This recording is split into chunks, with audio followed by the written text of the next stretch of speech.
The bridge of the USS Manhattan shook violently as another enemy blast hit the shields. Captain Jake Morrison gripped his command chair and watched the tactical display with growing horror. Red dots representing human ships blinked out one by one, while the blue swarm of alien vessels seemed endless. "Captain, we've lost the orbital defense stations," reported Lieutenant Emma Brooks from the communications console. Her voice stayed steady, but Jake could see the fear in her eyes. The Zephyrians are moving toward Earth's atmosphere. Jake had been fighting this war for 3 years. He knew about the insectoid Zephyrians with their living ships that could heal damage in minutes. He knew about the crystalline Vorthack, who could create energy shields from nothing. He knew about the Nexri, beings made of pure energy who could pass through solid matter. What he didn't know was how to stop them. Admiral Lisa Grant's face appeared on the main screen. Her uniform was torn, and her gray hair was messy from battle. Behind her, Jake could see smoke and sparks from damaged systems. "Jake, we need to face the facts. We're beaten. Ma'am, if we retreat to the asteroid belt, with what ships?" Lisa's voice was bitter. "We started this battle with 200 vessels. Look at your scanner." Jake looked. 23 green dots remained. 23 ships out of 200. The aliens had over 1,000 ships in this system alone. On the planet below, Jake could see the glow of burning cities. New York was gone. London was gone. Tokyo was a crater. The evacuation ships had saved maybe 500 million people out of Earth's 12 billion. The rest were dead or would be soon. "The aliens are broadcasting on all frequencies," Emma said quietly. "Put it through." The voice that came through the speakers was cold and mechanical. It spoke perfect English, learned from capture humans. "Attention, human survivors. Your species has been judged unfit for continued existence. Your world will be cleansed. Your colonies will be destroyed. This is not negotiation. This is notification. Your species ends today." Jake felt something break inside his chest. They had fought so hard. Earth's colonies on Mars, Europa, and Titan were already gone. The mining stations in the asteroid belt had been destroyed months ago. The research outposts in the Alpha Centauri system had gone silent last week. "Captain," came a new voice. Dr. Alex Carter's face appeared on a smaller screen. The scientist was aboard the research ship USS Discovery, one of the few vessels that had stayed out of the main battle.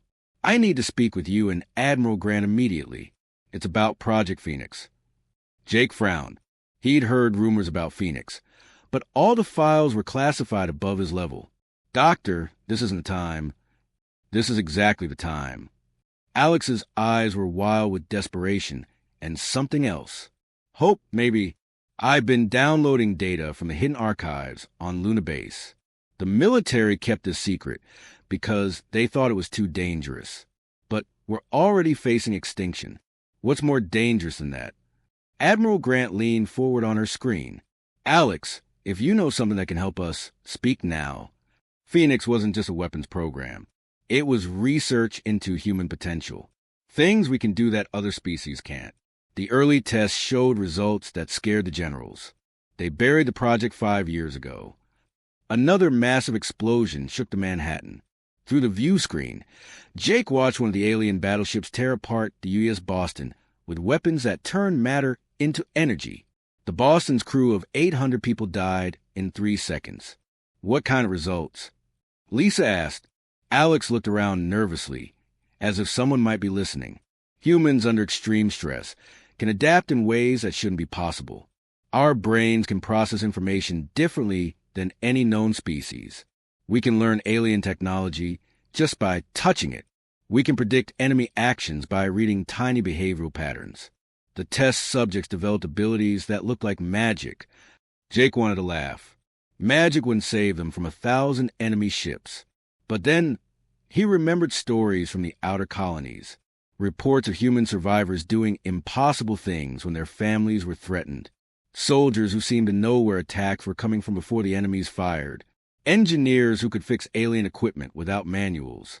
"The program killed 60% of the test subjects," Alex continued. "But the ones who survived, they became something more than human, something that could fight back." On the main screen, Jake watched the last orbital defense platform explode.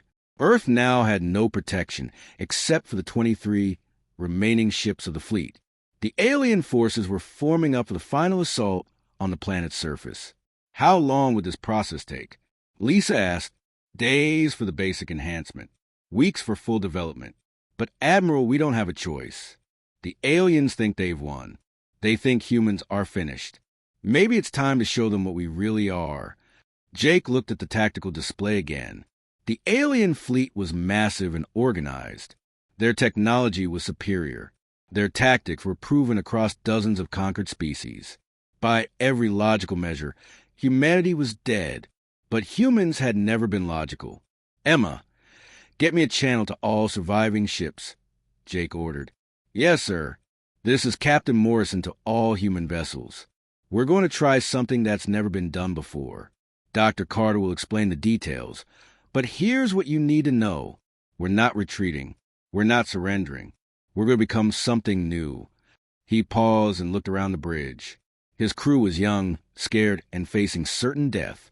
But they were still at their stations, still fighting. The aliens sent us a message. They said our species ends today. I have a different message for them. Jake smiled grimly. They haven't seen what humans can really do when we're cornered. They think this is our end. They're wrong. This is just the beginning. The alien fleet began moving toward Earth's surface. In response, the 23 human ships turned away from the battle and headed for the outer system. To any observer, it looked like retreat, but Jake Morrison wasn't retreating.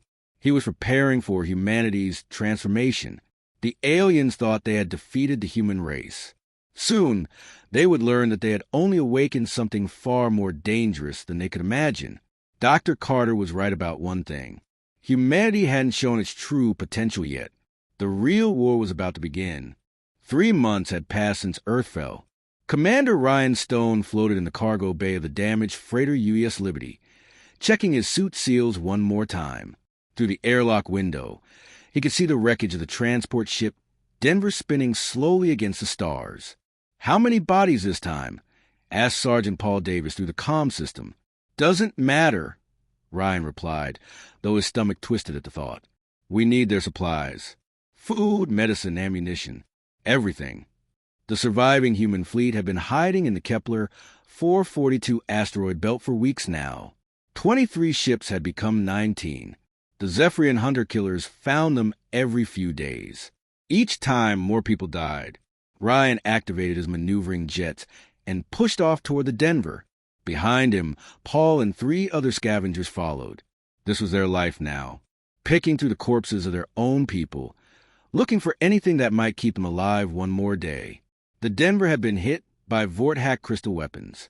The hull was full of holes that looked like someone had thrown diamonds through steel. Ryan pulled himself through the largest breach and turned on his helmet light. Bodies floated everywhere. Men, women, children who had been evacuating from the Mars colonies. Ryan had done this 16 times now, but it never got easier. He started collecting supply packs and tried not to look at the faces. Commander Stone, please report to the Discovery immediately, came Admiral Grant's voice over fleet communication channel. Ryan sighed and finished filling his collection bag. The Discovery was Dr. Carter's research ship, and these days it served as the fleet's command center. Whatever Alex had found in those Phoenix files, he'd been working on it nonstop. An hour later, Ryan floated in the Discovery's main laboratory. The place looked like a mad scientist's workshop from an old movie. Cables and alien technology covered every surface. In the center of the room, Lieutenant Commander Emma Brooks lay on a medical table surrounded by strange machines. She volunteered. Dr. Carter said without looking up from his instruments, "The process has a 40% survival rate now, better than 60% death rate from the original tests." Admiral Grant stood nearby, her face grim. "Ryan, we need to make a decision. The aliens found our supply depot on Ceres yesterday. We have enough food for maybe 6 weeks. After that, we start starving." Emma's body jerked on the table. The machines around her hummed and beeped. Her skin had a strange silver glow, and her eyes moved rapidly behind closed lids like she was dreaming. "What exactly are you doing to her?" Ryan asked. Controlled exposure to alien biotechnology, Alex explained. The Zephyrian ships are partially alive. Their computers think in ways human brains can't normally process. But under the right conditions, with the right preparation, a human mind can learn to interface with their systems. Interface how? Direct neural connection.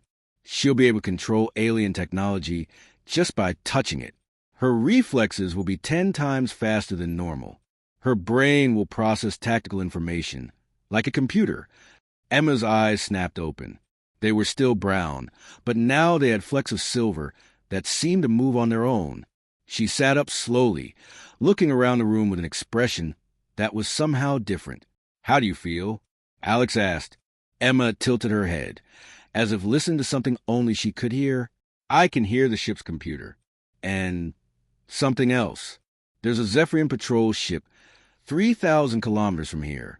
I can sense its navigation system." Ryan stared at her.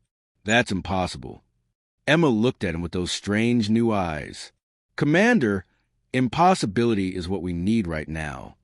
Over the next week, Emma demonstrated abilities that defied everything Ryan knew about human limitations. She could predict where enemy ships would appear before they dropped out of hyperspace. She could repair damaged equipment just by touching it, even alien technology they'd salvaged. Most importantly, she could pilot captured Zephyrian fighters better than their original crews. The first test came when a patrol of 3 enemy hunters found their hiding spot near the asteroid 2387 Delta. Ryan watched from the Liberty's bridge as Emma flew a captured Zephyrian scout ship against impossible odds. "This should be suicide," Paul muttered, watching the tactical display. But Emma didn't fight like a human pilot. She moved in patterns that confused the enemy, using the alien ship's own weapon systems in ways their designers never intended.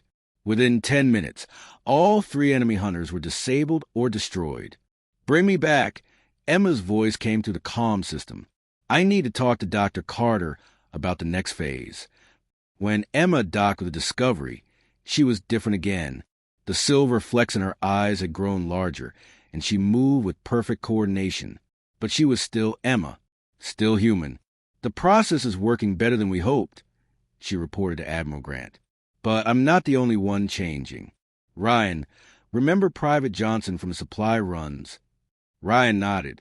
Johnson was a quiet kid from Ohio who'd lost his family in the Earth attack.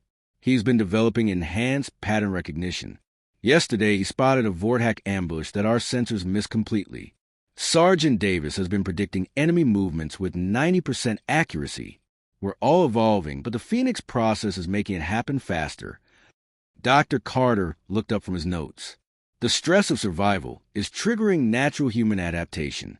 The Phoenix enhancement is just accelerating what was already beginning to happen." "How many volunteers do we have for the next round?" Admiral Grant asked. 47, Alex replied. "Including me." Ryan felt something cold in his stomach. "Alex, if you die, we lose everything you know about the process. If we don't take risks, we lose anyway." Alex gestured to the star charts on the wall. "The aliens control 200 star systems now. They're hunting down every human settlement they can find. In 6 months, there won't be any of us left unless we become something they can't easily kill." Admiral Grant was quiet for a long moment. Outside the view screen, Ryan could see the rest of their small fleet hiding among the asteroids. 19 ships carrying maybe 50,000 people. The last free humans in the galaxy. "Do it," Lisa said finally, "but I want volunteers only. No pressure on anyone." "Admiral," Emma said quietly, "there's something else. The alien patrol ship I disabled yesterday. I was able to access its communication logs before it died. They're calling us something new in their reports. Not humans anymore. What are they calling us?" Emma's silver-flecked eyes reflected the starlight coming through the viewport. "Ghosts. They say we appear where we shouldn't be, do things we shouldn't be able to do, and vanish before they can respond.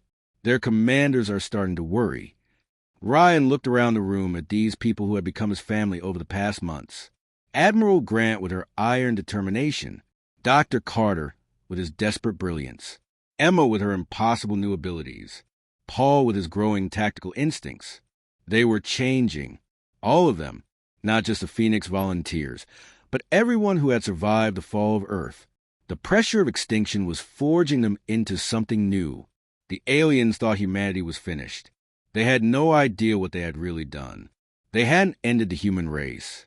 They had forced it to evolve. The alarm on the USS Manhattan's bridge screamed like a dying animal.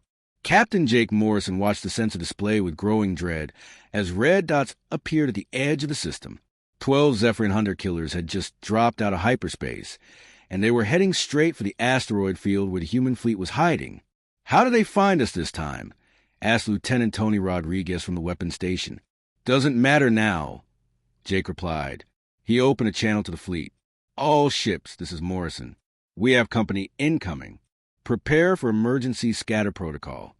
In the past 3 months, this had become routine.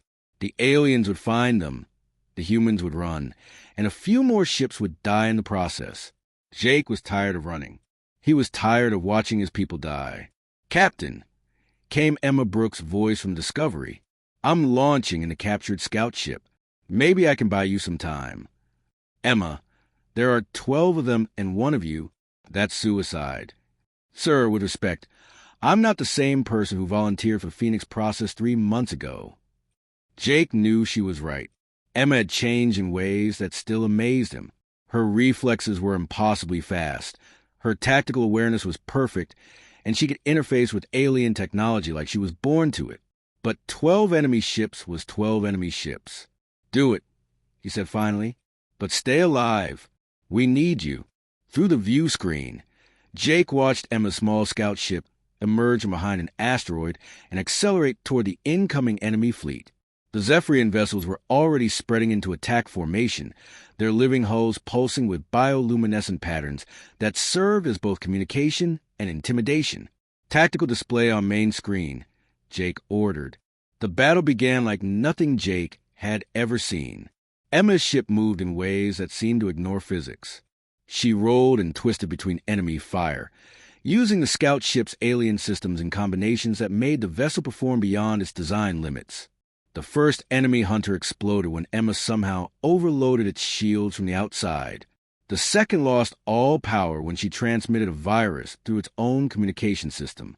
The third began firing on its own allies after Emma hacked its targeting computer. "That's impossible," Tony whispered.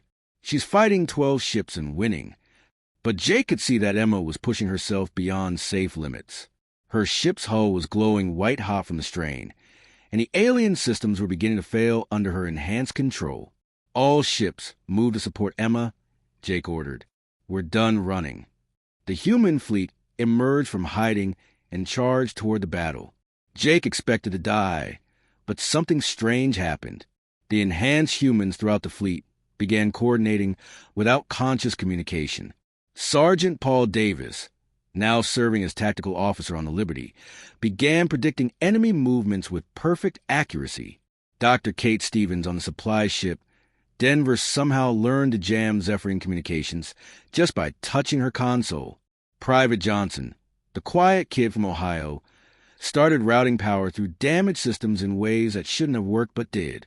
The Zephyrian commander had expected an easy victory against desperate refugees. Instead, he found himself fighting an enemy that adapted faster than his ships could respond.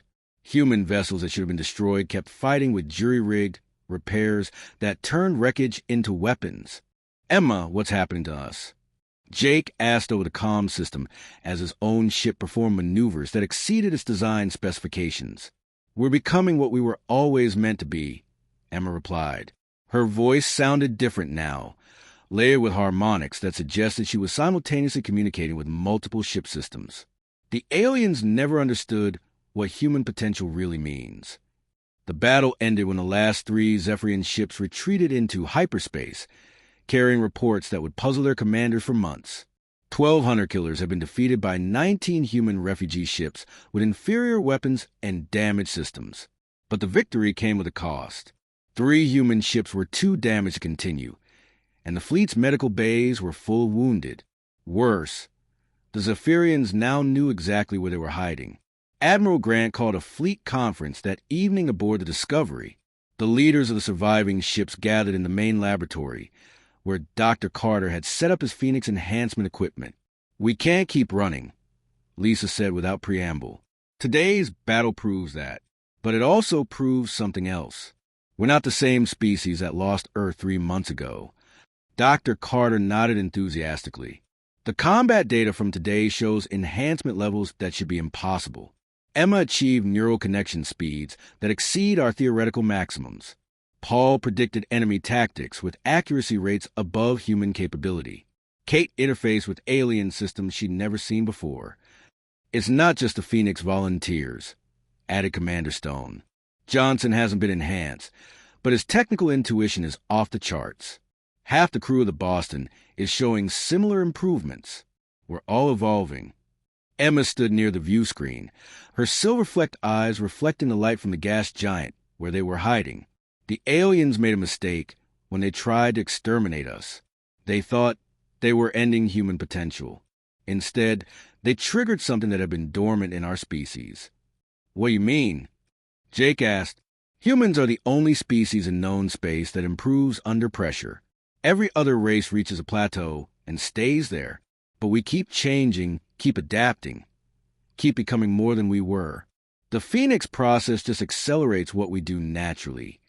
Dr. Carter brought up a holographic display showing brain scans of enhanced and unenhanced humans.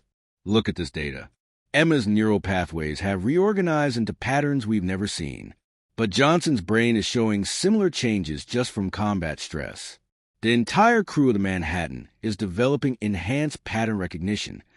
The question is," Admiral Grant said slowly, "what do we do with this knowledge?"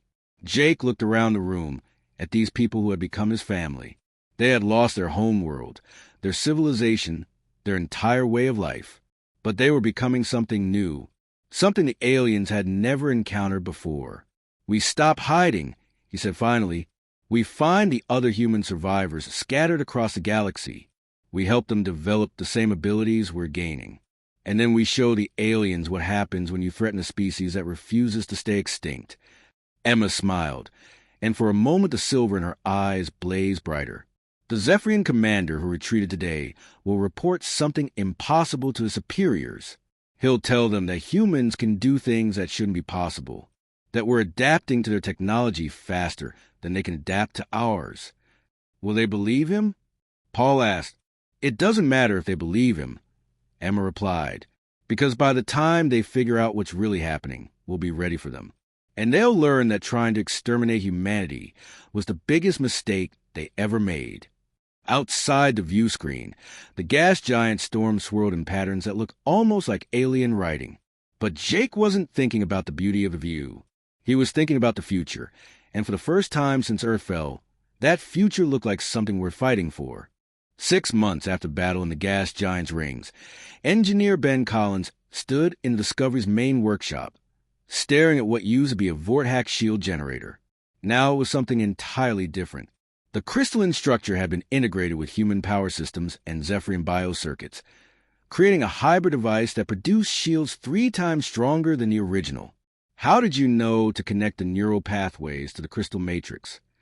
Dr. Carter asked, studying Ben's work with amazement. Ben shrugged.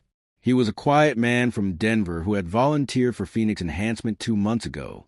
"I touched the alien device and just understood it, like reading a book, but with my hands instead of my eyes." This was happening throughout the fleet. Enhanced humans were taking apart alien technology and rebuilding it in ways that improved on the original designs. Dr. Kate Stevens had reverse-engineered next-re energy weapons and made them twice as efficient. Sergeant Davis had figured out how to turn Zephyrian navigation systems into early warning sensors that could detect enemy ships from twice the normal range. Captain Morrison walked into the workshop, carrying a data pad with their latest intelligence reports. "Ben, how long before you can retrofit the entire fleet with these improved shields?" "Give me 3 weeks," Ben replied, already turning back to his work. "But, Captain, that's not the interesting part.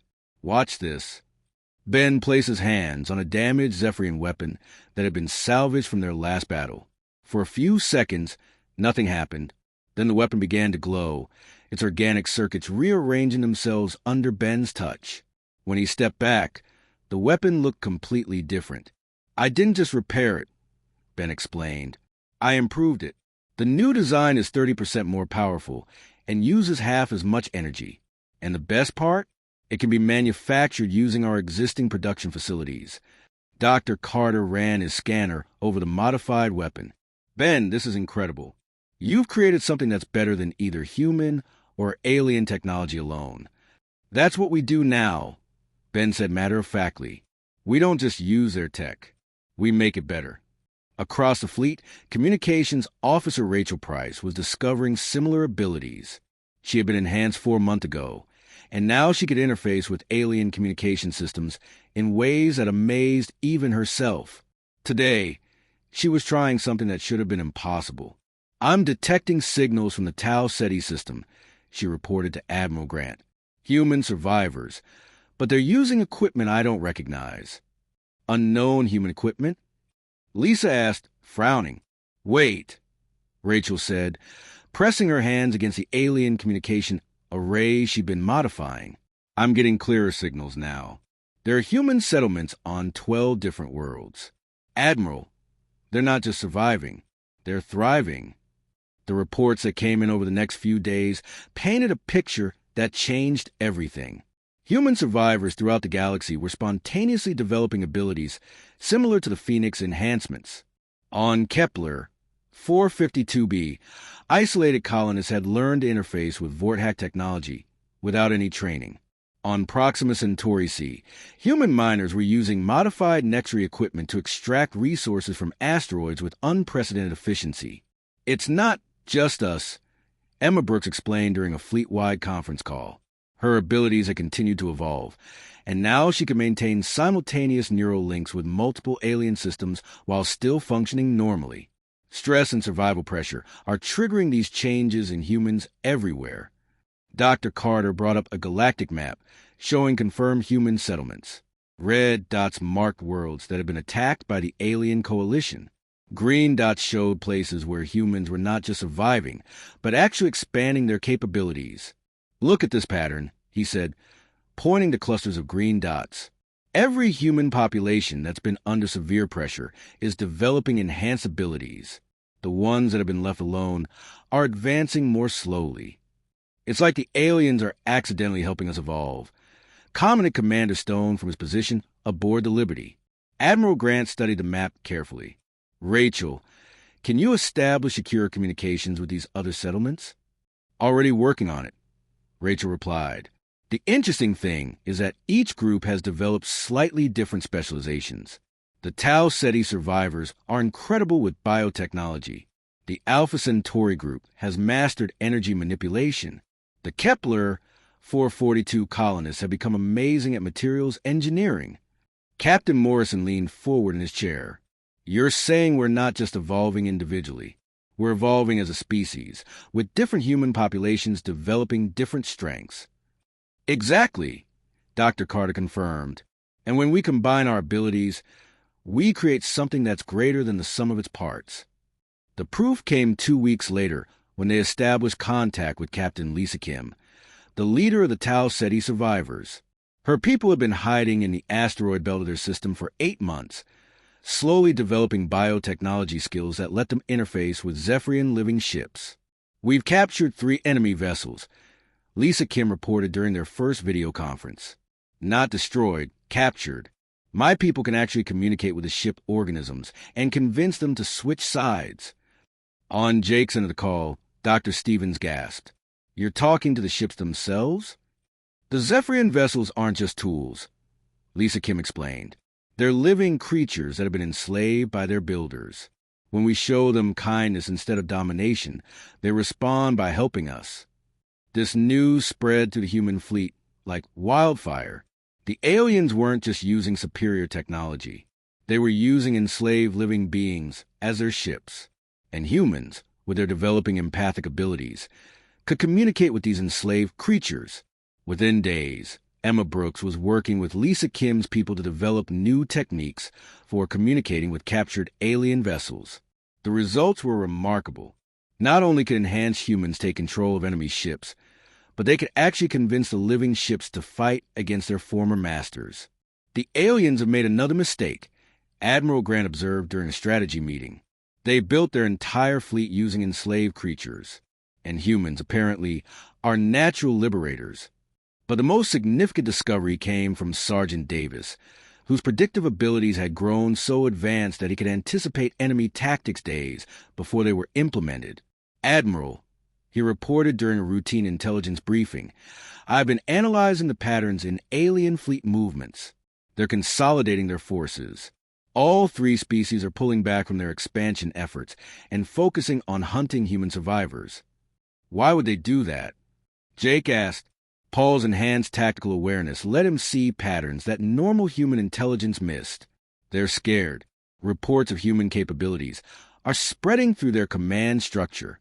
They've realized that we're not just surviving, we're getting stronger. Emma nodded, her silver eyes gleaming with understanding. They came to exterminate us because they saw the potential for what we might become.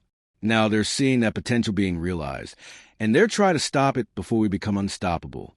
Dr. Carter pulled up projections showing the rate of human adaptation across all known survivor populations. Based on current development rates, enhanced humans will outnumber baseline humans within 18 months, and our capabilities are increasing exponentially. Admiral Grant looked around the room at these people who had become far more than human in the traditional sense. They were faster, smarter, more intuitive, and more adaptable than any species the galaxy had ever seen. And they were just getting started. Then we need to accelerate our timeline, she decided. Rachel, send a message to every human settlement you can contact. It's time to stop hiding and start coordinating. The aliens wanted to end humanity before we reached our potential. Let's show them they're too late. Lieutenant Tony Rodriguez crouched behind a bulkhead on the Zephyrian battleship, consuming darkness, listening to the alien crew's panic communications through his helmet translator. 3 hours ago, this ship had been hunting human refugees. Now it belonged to humanity. Section 7 secured, he whispered into his comm unit. The ship's nervous system is responding to our interface protocols. The assault had begun at dawn, ship time. Tony's strike team of 8 Phoenix-enhanced soldiers had used a captured Zephyrian shuttle to approach the enemy battleship. The aliens never suspected that humans could fly their own vessels better than they could. Tony, this is Emma, came a reply from the U.S. Discovery, where Emma Brooks was coordinating the operation through her neural link to the captured shuttle. The ship organism is confused but willing to cooperate. It's been enslaved for over 60 years and doesn't understand why you're being kind to it. Tony places enhanced hands against the living wall of the ship's corridor. Immediately, he could feel the creature's thoughts. Fear, pain, loneliness, and something like hope. The Zephyrians had treated their ship as a tool, forcing it to fight and die for causes it didn't understand. Easy, friend, Tony whispered, projecting thought of comfort and safety. We're here to help. The ship's response was immediate. Blast doors that had been sealed against the human borders suddenly opened. Life support systems that had been set to poison gas switched back to breathable atmosphere. Weapon systems that had been firing on human vessels powered down. Rodriguez report. Came Captain Morrison's voice from the Manhattan. Sir, we have complete control of the battleship. The ship organism has joined our side voluntarily. It's sharing tactical data about the entire Zephyrian fleet in this sector. Through his connection with the ship, Tony could see the locations of 23 other enemy vessels. More importantly, he could understand their attack patterns, their weaknesses, and their command structure. Jake, are you getting this data? Asked Admiral Grant from her flagship. Confirmed, Jake replied. Tony's feeding us real-time intelligence on every enemy ship within 50 light years. This is better than anything our scouts could have gathered. The captured battleship, now rechristened the U.S. Liberation by its human crew, became the flagship for humanity's first major offensive operation in over a year. Dr. Stevens had spent weeks learning to interface with the ship's quantum communication system, and now she was using it to coordinate simultaneous strikes across multiple star systems. Strike Team Alpha, this is Stevens. She broadcasted to Captain Lisa Kim's forces in the Tau Ceti system. We're ready to begin Operation Phoenix Rising. Are your captured ships in position? Confirmed, came Lisa's reply from 3 star systems away.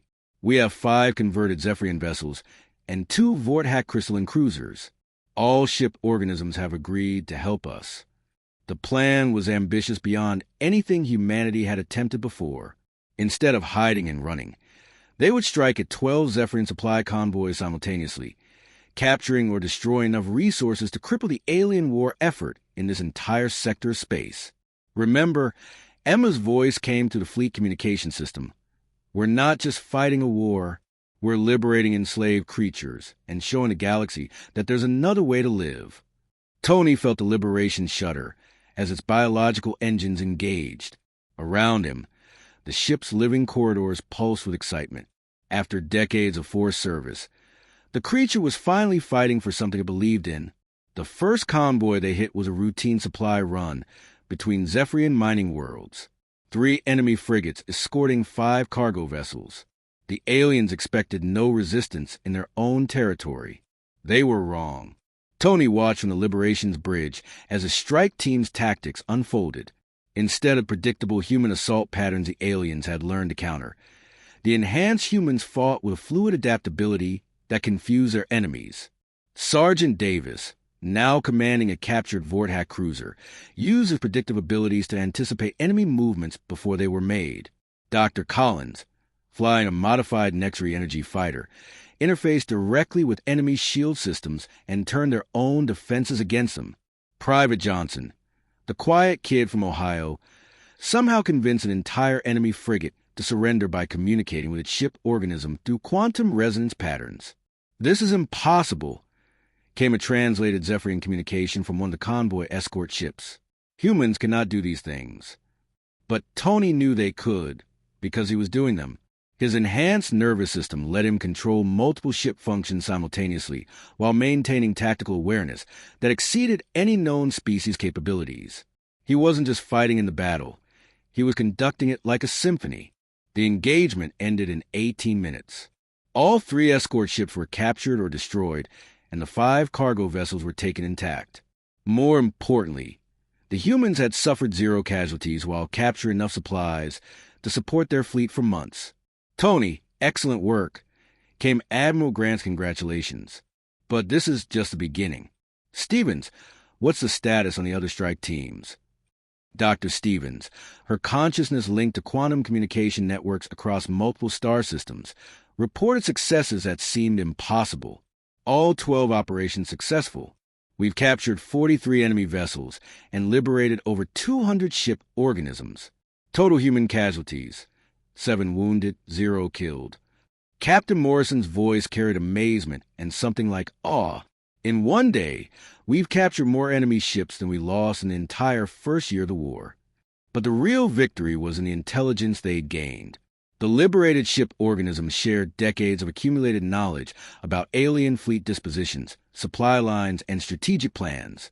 For the first time since the war began, humans had a complete picture of their enemies' capabilities. "Admiral," Tony reported from the Liberation Command Center, where he was interfacing with the ship's memory banks, "this creature has been to every major Zephyrian shipyard in the last 20 years. It knows the locations of their construction facilities, their repair docks, their supply depots." "What about their homeworld?" Admiral Grant asked. Tony paused, letting his enhanced consciousness merge more deeply with the ship's memories. What he saw made him gasp. "Admiral, they don't have a homeworld anymore. The Zephyrians destroyed their own planet 300 years ago in a civil war. Their entire civilization lives on ships now. That explains their expansion pattern," Emma observed. "They're not conquering territory. They're looking for a new home." Dr. Carter's voice came through the communication network with excitement. "If they're homeless, then they're more desperate than we realized. But it also means they're more vulnerable. A species that lives entirely on ships can be defeated by capturing their fleet." Admiral Grant was quiet for a long moment, processing the implications. "Tony, can your ship organism contact other enslaved ships throughout the Zephyrian fleet?" Tony pressed his hands against the living interface and felt the Liberation's consciousness expand across quantum communication channels. "Admiral, it's already happening. Word is spreading through the entire Zephyrian fleet about what we're offering. Freedom instead of slavery. Partnership instead of domination. How many ships are we talking about? Tony's enhanced mind process information flows that would have overwhelmed a baseline human. Approximately 15,000 vessels across all three enemy species.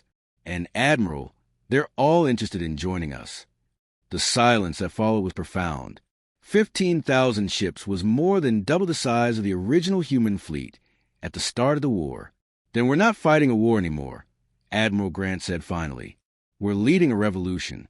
And the aliens who thought they were ending humanity are about to discover that they've created something far more dangerous than they ever imagined.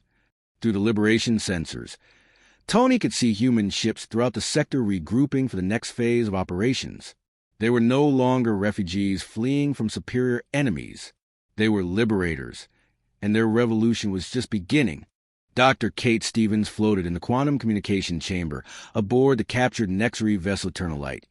Her consciousness spread across 17 different alien communication networks simultaneously.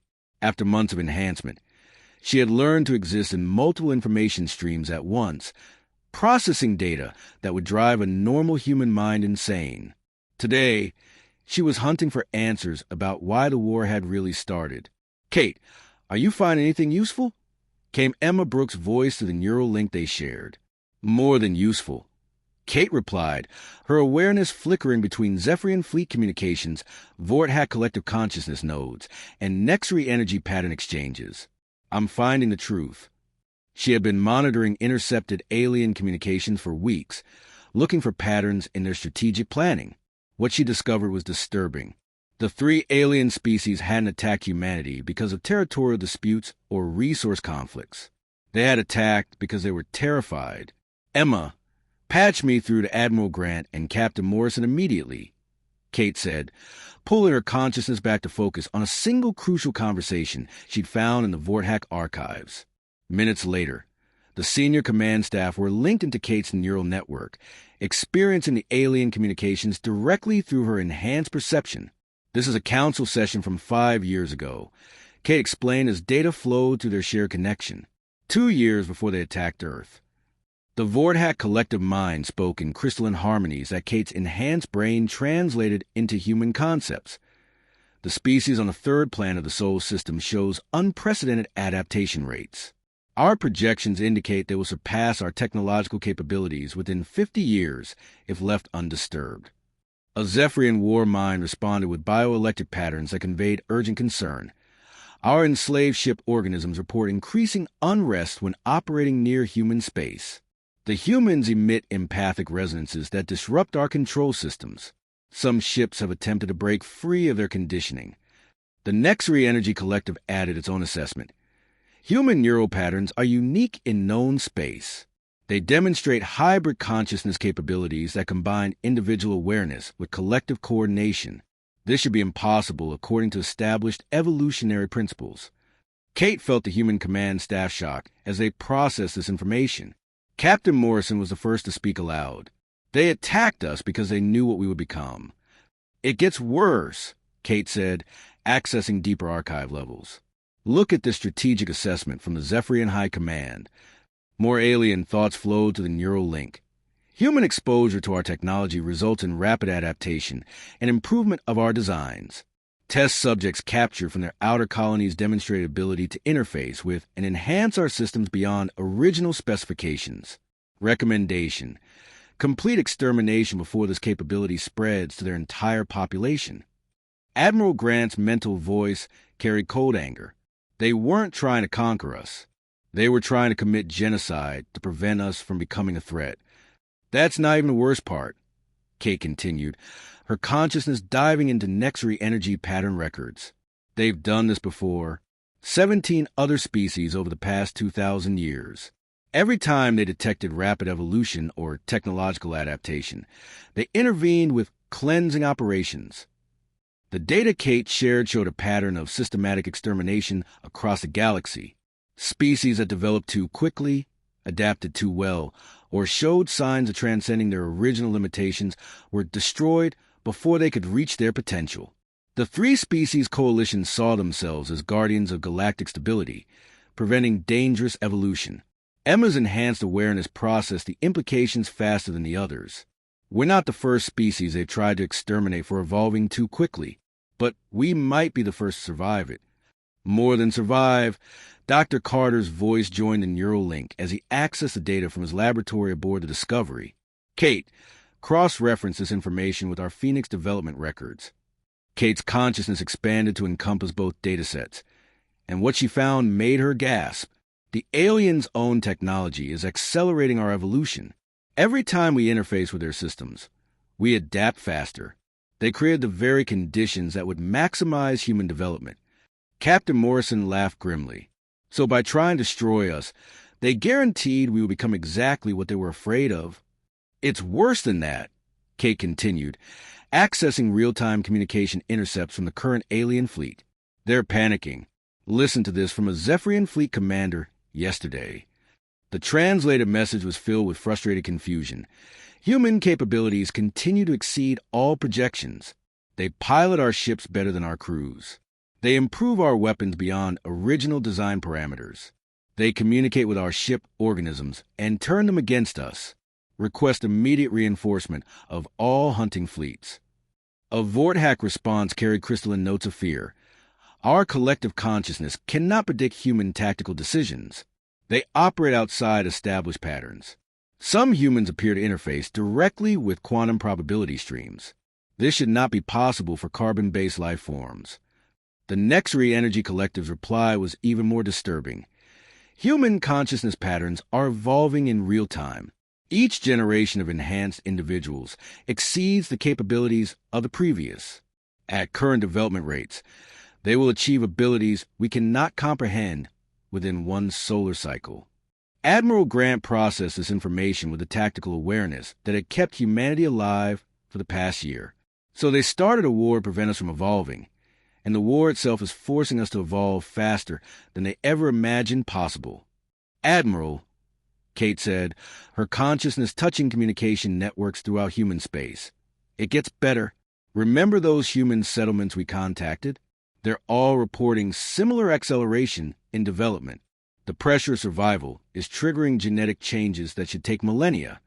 She shared data from 12 different human colonies, each showing adaptation rates that defy conventional evolution. The Tau Ceti survivors could interface with biotechnology at the molecular level. The Alpha Centauri colonists had developed collective consciousness abilities that rivaled the Vorthack. The Kepler 452b settlement had learned to manipulate matter at the quantum level. We're not just evolving as individuals, Emma observed, her silver eyes gleaming with understanding. We're evolving as a species, and we're doing it fast enough to watch it happen. Dr. Carter's excitement was infectious as he shared his latest research. The Phoenix process isn't creating new capabilities. It's unlocking potential that was already in human DNA. The alien technology is acting like a catalyst, accelerating changes that were always possible but never triggered. How long before we reach the level they're afraid of? Captain Morrison asked. Kate's consciousness expanded across all available data streams, processing development curves and projection models with superhuman speed. Based on current rates, enhanced humans will exceed alien capabilities in every measurable category within 18 months. But Jake, that's just the beginning. What do you mean? I mean, we're not approaching some plateau where we'll stabilize. Human consciousness appears to be fundamentally different from other species. We don't have an evolutionary ceiling. We just keep adapting, keep improving, keep becoming more than we were. The implications hung in the shared neural space like a revelation. Humanity wasn't just surviving the aliens' attempted genocide. They were transforming into something beyond the aliens' ability to understand or control. Kate, Admiral Grant asked quietly, what do the aliens plan to do about this? Kate's enhanced perception dove into the deepest levels of intercepted communications, accessing planning documents that require quantum-level security clearance to even detect. What she found made her consciousness recoil in shock. Admiral, she said, her mental voice carrying absolute certainty. They're building a weapon designed to sterilize every human-occupied world simultaneously. Not conquest, not subjugation. Complete extinction. They planned to activate it in 4 months. The neural link carried the weight of that knowledge to every enhanced human in the fleet, for months to either transcend their limitations completely or face total annihilation. Then we'd better evolve faster, Emma said with grim determination, because the aliens are about to learn that you can't put evolution back in the bottle, and humanity is just getting started. The ship shouldn't have existed. Dr. Alex Carter stood in the construction bay of the asteroid facility that had once been Ceres Station, watching the impossible vessel take shape before his eyes. The USS Phoenix was a fusion of technologies from 4 different species, assembled by enhanced humans who could interface with alien systems as easily as breathing. "How much time do we have left?" he asked Ben Collins, who was directing the installation of hybrid weapon systems that combined Zephyrian biotechnology with Vorthack crystal matrices. 3 weeks until the aliens activate their doomsday weapon, Ben replied without looking up from his work.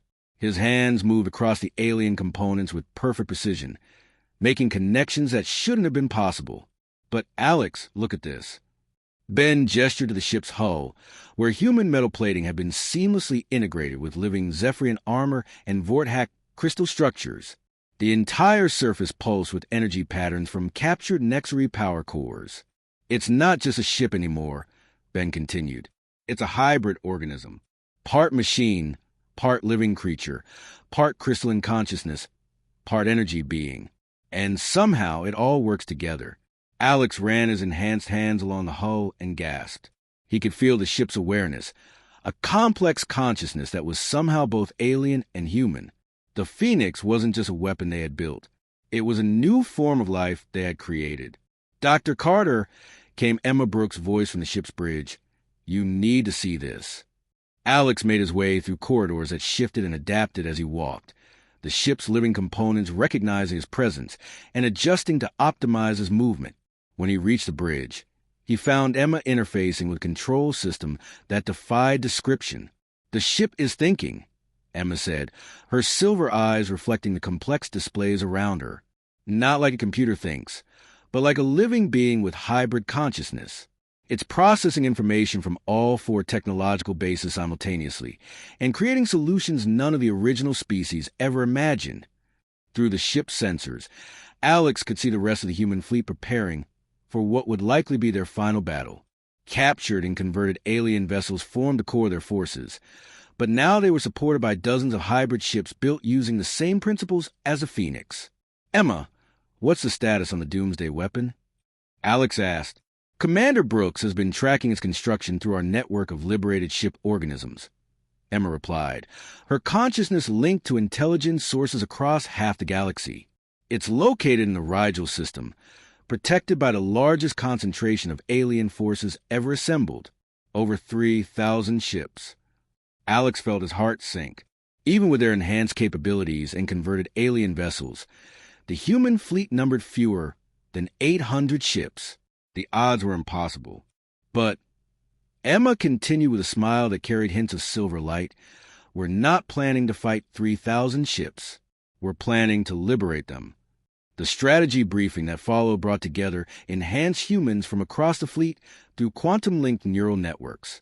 Captain Morrison coordinated from the Manhattan, Admiral Grant from her flagship, and strike team leaders from dozens of captured alien vessels. "The doomsday weapon is powered by enslaved ship organisms," explained Lieutenant Rodriguez, whose abilities had evolved to allow direct communication with multiple alien consciousnesses simultaneously.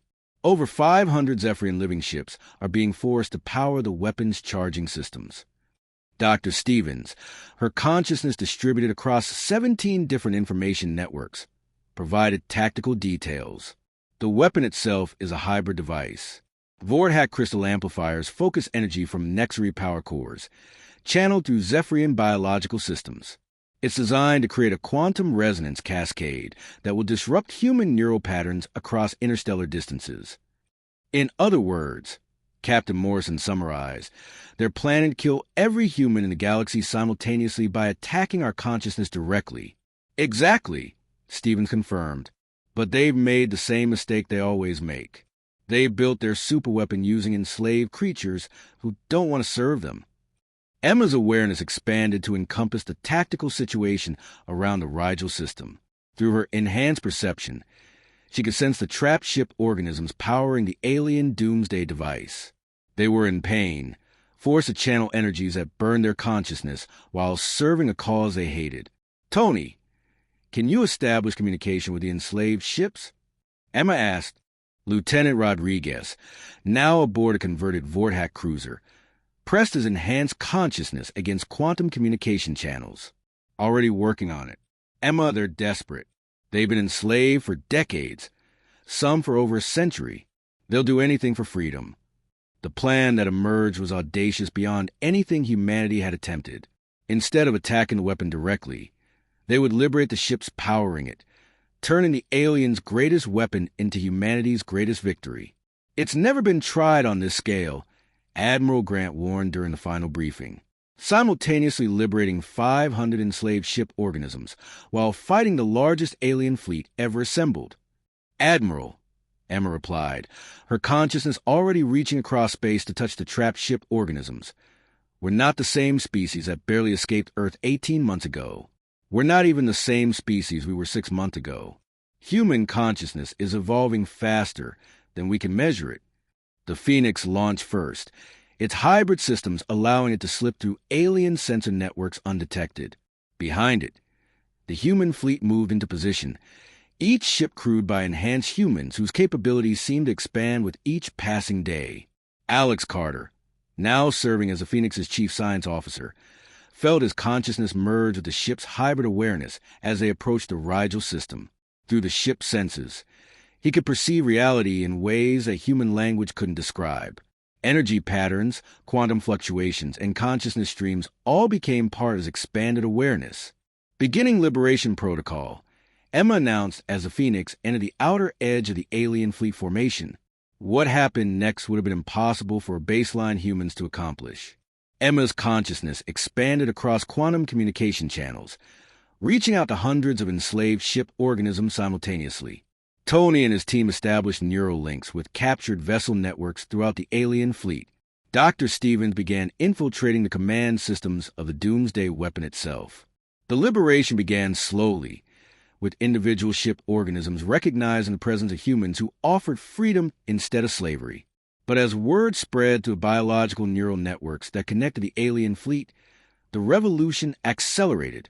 "Alex, look at the tactical display," Emma said, her voice carrying harmonics that suggested she was simultaneously existing in multiple states of consciousness.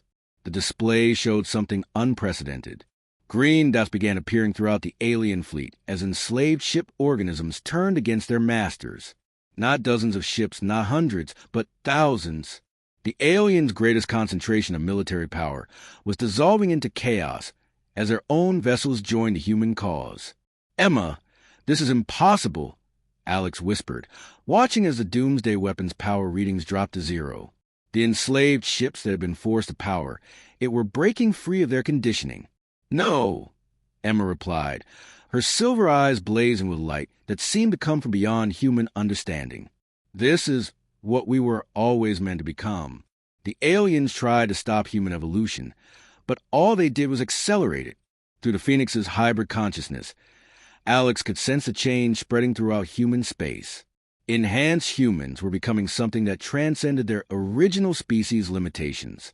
They weren't just using alien technology anymore. They were creating new forms of life, new types of consciousness, new ways of existing that no single species had ever achieved. The battle for the Rigel system ended not with weapons, but with liberation. As the last enslaved ship organisms broke free of their conditioning, the alien coalition's greatest fleet became humanity's greatest victory. 3,000 enemy vessels had become 3,000 allies in the span of 6 hours. "Admiral Grant," Emma reported through quantum link communications, "the doomsday weapon is completely offline. The threat to human colonies has been eliminated." "Outstanding work," came the Admiral's reply. "But Emma, what's our status? How many ships did we lose?" Emma's consciousness expanded to encompass the entire battlefield, counting vessels and assessing damage with superhuman precision. "Admiral," she said, her voice carrying amazement even she couldn't suppress, We didn't lose any ships. We gained 3,000. 1 year after the liberation of the Rigel system, Admiral Lisa Grant stood on the observation deck of the UES Evolution, humanity's first completely integrated hybrid vessel. Through the transparent aluminum view screen, she could see something that would have been impossible to imagine 2 years ago: a fleet of 10,000 ships representing 47 different species, all working together to explore the Andromeda approach vectors. "Admiral," came the voice of Captain Jake Morrison as he joined her at the viewing port, "the Galactic Council is ready to convene." Lisa smiled at her old friend. Jake had changed as much as anyone over the past months. His neural enhancements now allowed him to maintain diplomatic contact with dozens of alien species simultaneously, while still functioning as a ship captain. But more than that, he carried himself with the confidence of someone who had helped transform the galaxy. "Any word from the Zephyrian delegation?" Lisa asked. "Commander Rodriguez reports that the former Warmind Thexvar is eager to participate. Apparently, learning to communicate with liberated ship organisms has given him a completely new perspective on consciousness and cooperation." Lisa nodded. The transformation of the alien coalition had been even more dramatic than humanity's evolution. Once the enslaved ship organisms were freed, the three species had been forced to confront the ethical implications of their entire civilization. Many had joined the growing Galactic Alliance voluntarily, seeking redemption for centuries of oppression. And the Vorthack Collective? Dr. Stevens has been interfacing with their crystalline consciousness networks for weeks. She says they're fascinated by the concept of individual awareness cooperating with collective intelligence. They want to learn how humans balance personal identity with group coordination. Through the view screen, Lisa could see representatives of species she had never imagined 18 months ago. The crystalline forms of reformed Vorthack glittered alongside the energy patterns of Nexari, who had chosen cooperation over domination. Former Zephyrian War vessels now served as exploration ships, their living hulls pulsing with colors that indicated contentment instead of aggression. "Admiral Grant," came Dr. Kate Stevens' voice through the ship's communication system, "we're receiving signals from the Magellanic Cloud colonies. They're reporting first contact with 3 new species, all peaceful." Kate's abilities had evolved far beyond anything the original Phoenix protocols had anticipated. She now existed simultaneously in multiple quantum states, able to process information from across the galaxy while maintaining individual consciousness. Her work had enabled peaceful contact with dozens of species that the former alien coalition had kept isolated. "Any signs of hostility?" Lisa asked. "None. The new species are actually requesting membership in the Galactic Council. Word about our cooperative approach to interspecies relations has spread throughout this arm of the galaxy." Lisa felt a deep satisfaction at that news. The Galactic Council had grown from a desperate alliance of human survivors to a confederation of 47 species working together for exploration and mutual advancement. Each species contributed their unique abilities while learning from the others. Commander Ryan Stone's voice joined the conversation from his position aboard the exploration vessel New Horizons. "Admiral, we've completed the survey of the Kepler 442 system. The former battleground where we hid from the aliens 18 months ago is now home to a joint research station staffed by 12 different species." "What are they researching?" Jake asked. "Consciousness evolution," Emma Brooks replied, her voice carrying the harmonic undertones that indicated she was simultaneously interfacing with multiple hybrid systems. Specifically, how different types of awareness can combine to create new forms of intelligence. Emma had become something beyond the original human or alien classifications. Her consciousness could exist in biological neural networks, crystalline matrices, energy patterns, and quantum probability streams simultaneously. She served as a living bridge between species that had once been enemies.